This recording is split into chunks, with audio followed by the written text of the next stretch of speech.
அஸ்ஸலாமு அலைக்கும். இன்னைக்கு ஒரு டின்னர் விலாகில் குபூஸ் அப்புறம் ஷவர்மா செய்கிறது தான் பார்க்க போகிறோம். நான் ஊற வச்சுட்டு இந்த மாவில் நல்லா பிசைஞ்சு எடுத்துக்கிறேன்.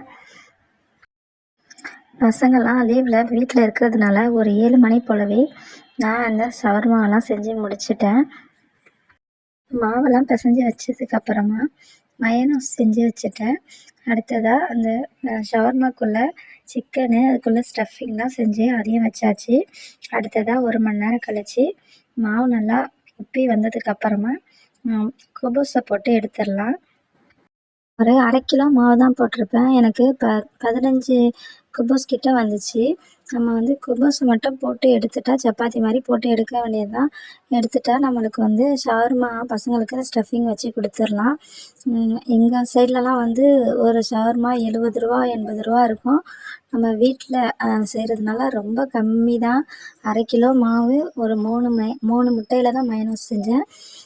அடுத்ததாக வீட்டில் சிக்கன் கொஞ்சம் எடுத்து வச்சுருந்தேன். அதை வச்சு ஸ்டஃபிங் செஞ்சு ஷவர்மா செஞ்சு கொடுத்துட்டேன். இதில் அதிகமான நம்மளுக்கு செலவும் இருக்காது. வீட்டில் சாப்பிட்டா எக்ஸ்ட்ரா ஒன்றும் சாப்பிட்லாம். இந்த மாதிரி வீட்லேயே மயோனைஸ்லாம் செஞ்சு கொடுக்கறதுனால பசங்களுக்கு எந்த பிரச்சனையும் இருக்காது. நம்மளுக்கும் மனசுக்கு திருப்தியாக இருக்கும். இந்த வீடியோ உங்களுக்கு பிடிச்சிருந்துச்சுன்னா இன்ஷால்லா கண்டிப்பாக வீட்லேயே இனிமேல் ட்ரை பண்ணி பாருங்கள். தேங்க்ஸ் ஃபார் வாட்சிங். அஸ்ஸலாமு அலைக்கும்.